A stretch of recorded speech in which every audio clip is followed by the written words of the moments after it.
Le Niger n'est pas une croix, mais une promesse nouvelle qui a accompagné le CNSP pour une justice sociale. Mes chers compatriotes, la corruption au Niger n'est pas un malheureux accident de parcours. C'est un système bien huilé, dénonce un éditorialiste nigérien en 2022, sous le règne du PNDS, dirigé par Mahamadou Issou. Le pays a oscillé entre promesses de transparence et réalité opaque. Cette traversée du Sahara a plongé mon pays dans une ère marquée par des détournements spectaculaires et une impunité persistante jusqu'aujourd'hui. Nous brisons l'épine dorsale de la corruption, clamait le président Issoufou en 2013 lors du lancement de l'opération Maïboulala, alias le fouet. Pourtant, derrière ce slogan martial, les enquêtes révèlent une autre vérité.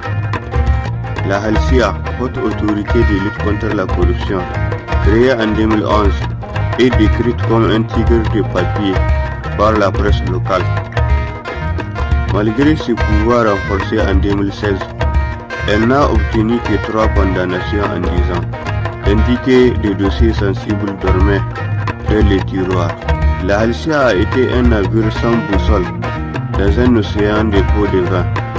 Un navire qui reflète un scandale emblématique où l'argent s'envole.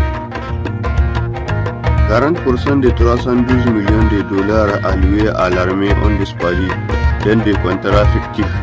Les contrats signés avec Orano sont opaques et les recettes minières s'évaporent comme la rosée du désert. En 2020, Acti Niger révèle des fonds destinés aux masques et aux vaccins ont atterri dans des comptes offshore. Le poids des mots face au silence des actes. Beaucoup de généraux de l'ancienne classe politique se demandent si le PNDS a tenu ses promesses, même si la réponse a été entendue dans la rue et que beaucoup pensent qu'ils ont changé de loi, mais pas les habitudes. Entre les plaidoiries enflammées du Soufou et les comptes bancaires mystérieusement gonflés de ses ministres, le Niger reste pris au piège d'une corruption aussi vaste que le Sahara.